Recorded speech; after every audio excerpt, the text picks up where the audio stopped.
Hello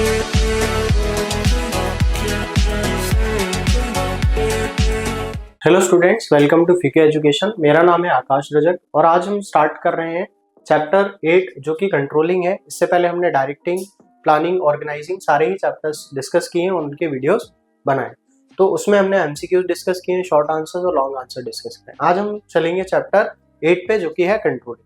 तो जब हमने डायरेक्टिंग देखा तो डायरेक्टिंग में हमने देखा कि हम जो एम्प्लॉइज हैं उनको इंस्ट्रक्ट, गाइड या मोटिवेट कर रहे थे ताकि हम अपने ऑर्गेनाइजेशंस के जो गोल हैं उनको टाइमली अचीव कर सकें। तो कंट्रोलिंग होता क्या है? कंट्रोलिंग एक तरीके से लास्ट फंक्शन है, मैनेजमेंट का, है ना। अब लास्ट फंक्शन से मतलब क्या है कि आपने जो भी स्टैंडर्ड सेट करे थे, आपने जो भी चीजें प्लान करी थी, उस प्लान के अकॉर्डिंगली आपने क्या करा, जो स्टैंडर्ड जो प्लानिंग थी आपकी, उसके साथ आपने कुछ एक्चुअल परफॉर्मेंस करी। अब आप क्या करोगे, ये एक्चुअल को स्टैंडर्ड से क्या कर रहे हो, कंपेयर कर रहे हो। तो जब आप एक्चुअल को स्टैंडर्ड से कंपेयर करोगे तो आपको समझ में आएगा कि कुछ डेविएशंस, है ना, मतलब कुछ डिफरेंसेस हैं जो कि हमारे ऑर्गेनाइजेशंस के गोल को अचीव करने में दिक्कत कर रहे हैं या फिर एक तरीके से हर्डल क्रिएट कर रहे हैं। तो हम क्या करेंगे, हम इसमें उन डेविएशंस को फाइंड आउट करेंगे और करेक्टिव मेजर्स लेंगे। तो कंट्रोलिंग क्या एक प्रोसेस है जहाँ पे हम जो हमारे स्टैंडर्ड परफॉर्मेंस होते हैं उससे हम अपनी एक्चुअल परफॉर्मेंस को कंपेयर करते हैं और जो भी उसमें डेविएशंस होते हैं उन डेविएशंस के लिए करेक्टिव मेजर्स लेते हैं। तो हमारा जो पहला एमसीक्यू है, controlling is dash function of management. तो कौन सा फंक्शन है मैनेजमेंट का? तो कहीं ना कहीं हम जब स्टैंडर्ड की बात करते हैं तो हम कहाँ देख रहे हैं, बैकवर्ड देख रहे हैं। बैकवर्ड मतलब पहले हमने जो डिसाइड किया उसको देख रहे हैं, और एक्चुअल मतलब अभी जो प्रेजेंट है उसके बारे में बात कर रहे हैं। और जब हम यहाँ पे करेक्टिव मेजर्स की बात करते हैं तो ये करेक्टिव मेजर्स हमें बताता है काय के बारे में, फ्यूचर के बारे में। तो कहीं ना कहीं जो कंट्रोलिंग है वो एक तरीके से फॉरवर्ड लुकिंग भी है और बैकवर्ड लुकिंग भी है। तो प्लानिंग नहीं है, फॉरवर्ड ओनली नहीं है और गोल ओरिएंटेड तो नहीं, मगर हमारा जो डी ऑप्शन है वो करेक्ट ऑप्शन है, जो कि both forward and backward looking. तो ये हमारा सही ऑप्शन हो गया। नेक्स्ट जो हमारा क्वेश्चन है, what is the first step of controlling. तो फर्स्ट स्टेप क्या है कंट्रोलिंग का? तो जैसा हमने डिस्कस किया कि फर्स्ट स्टेप मतलब कि हम सबसे पहले मेजर करेंगे हमारी परफॉर्मेंस, मेजर बाद में करेंगे, पहले हम क्या करेंगे, स्टैंडर्ड्स को सेट करेंगे। तो जो हमारे सेटिंग्स होंगे स्टैंडर्ड्स, क्योंकि जब तक हमारे पास कोई स्टैंडर्ड ही नहीं होंगे तब तक हम उस स्टैंडर्ड्स को क्या नहीं कर सकते, मेजर नहीं कर सकते हमारी एक्चुअल परफॉर्मेंस से। तो हमारा जो ऑप्शन सी होगा, सेटिंग परफॉर्मेंस स्टैंडर्ड, ये हमारा करेक्ट ऑप्शन हो जाएगा।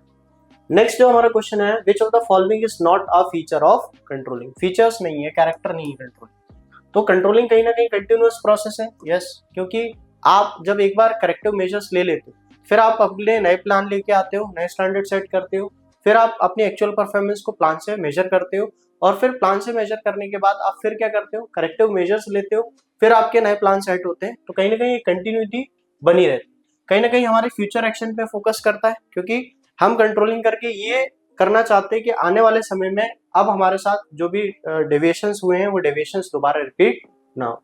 इसके अलावा गोल सेटिंग काम किसका होता है? गोल सेटिंग काम होता है प्लानिंग। तो ये हमारे कंट्रोलिंग का फीचर नहीं होगा। तो ये फीचर काय का है? प्लानिंग का।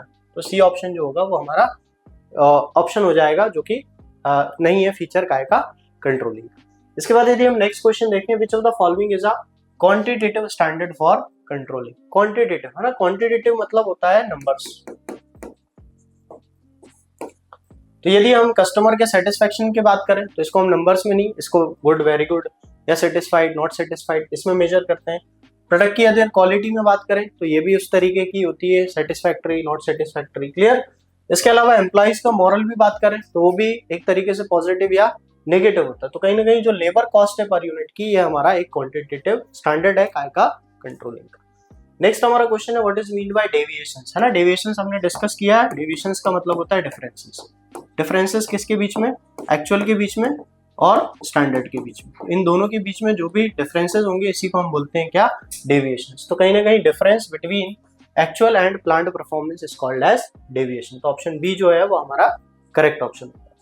नेक्स्ट जो हमारा क्वेश्चन है, which step in the controlling process involve comparing actual performance with standard. तो सबसे पहला तो हम स्टैंडर्ड सेट करते हैं, तो ये हमारा फर्स्ट है।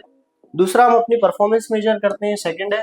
इसके बाद हम हमारे डेविएशंस को एनालाइज करते हैं। एनालाइज मतलब क्या प्रॉब्लम हमें आ रही है, किस कारण से हमने अपने टारगेट्स को अचीव नहीं करा, और लास्ट में फिर हम लेते हैं करेक्टिव मेजर्स। तो कहीं ना कहीं हमारा जो ऑप्शन सी है, डेविएशंस को एनालाइज करना, इसी का मतलब होता है क्या कि कंपेयर करना एक्चुअल को किससे, स्टैंडर्ड परफॉर्मेंस।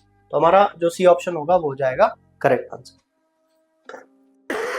नेक्स्ट जो हमारा क्वेश्चन है, which of the following is an example of corrective action in controlling. Corrective action मतलब क्या होता है ना कंट्रोलिंग। तो सेटिंग स्टैंडर्ड ये नहीं होगा हमारा, नए एम्प्लॉइज को रिक्रूट करना ये भी नहीं होगा, एम्प्लॉइज की परफॉर्मेंस को मॉनिटर करना ये कहीं ना कहीं सुपरविजन का फंक्शन हो जाएगा एक तरीके से। तो कहीं ना कहीं इंप्रूविंग एम्प्लॉइज को ट्रेनिंग है ना, एम्प्लॉइज की जो ट्रेनिंग है उसको इम्प्रूव करना, इसी को हम क्या बोलते हैं, करेक्टिव एक्शंस, जो कि हम लेते हैं ताकि एम्प्लॉइज अगली बार अपनी जो वर्किंग एफिशिएंसी है उसको इम्प्रूव करके ऑर्गेनाइजेशंस के गोल को अचीव कर सकें, या जो हमारे स्टैंडर्ड ऑब्जेक्टिव्स हैं और गोल्स हैं उनको अचीव कर सकें। नेक्स्ट हमारा क्वेश्चन है, कंट्रोलिंग हेल्प है। अब कंट्रोलिंग काय में मदद करता है, पहला तो रिड्यूसिंग एम्प्लॉइज टर्नओवर है ना।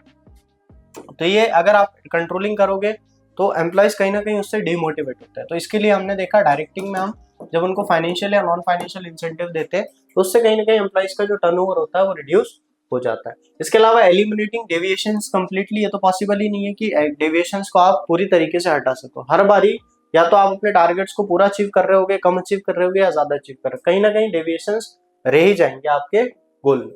इसके अलावा इंक्रीजिंग द प्लानिंग प्रोसेस, तो ये भी ऑप्शन नहीं है। तो हमारा जो सी ऑप्शन है, इंश्योरिंग गोल्स आर अचीव, ये इंश्योर कराना कि हमारे जो गोल्स हैं वो अचीव हुए हैं कि नहीं हुए, ये हमें कंट्रोलिंग मदद करता है। नेक्स्ट हमारा जो क्वेश्चन है, the relationship between planning and controlling is that. क्या है रिलेशनशिप, कि ये दोनों एक दूसरे से, कंट्रोलिंग प्रीसीड्स प्लानिंग नहीं, क्योंकि सबसे पहले प्लानिंग आएगी, इसके बाद क्या होगा, कंट्रोलिंग होगी। Planning is more important than controlling नहीं, क्योंकि प्लानिंग तो आपने कर ली मगर कंट्रोलिंग ही नहीं करा तो आप पता ही नहीं चलेगा आपने अपने टारगेट्स को अचीव करा है कि नहीं करा। Controlling is not related to नहीं, क्यों, क्योंकि कंट्रोलिंग पूरी तरीके से ही डिपेंडेंट है प्लानिंग पे। यदि स्टैंडर्ड ही नहीं होंगे तो आप ना ही अपनी एक्चुअल परफॉर्मेंस मेजर करोगे, ना ही उसको करेक्ट कंपेयर करोगे, और ना ही डेविएशंस देखोगे और करेक्टिव मेजर्स लोगे। तो कहीं ना कहीं हमारा जो ऑप्शन बी है, प्लानिंग एंड कंट्रोलिंग इंटरडिपेंडेंट, ये हमारा करेक्ट ऑप्शन हो जाएगा।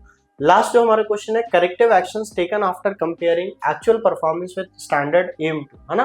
अब देखिए क्या है, आपने अपने जो एक्चुअल परफॉर्मेंस है उसको काय से, स्टैंडर्ड से कंपेयर कर लिया। अब जब कंपेयर कर लिया तो सीधी चीजें कुछ ना कुछ क्या आ जाएंगी, डेविएशंस आ जाएंगे। डेविएशंस का मतलब क्या हो गया, डिफरेंस।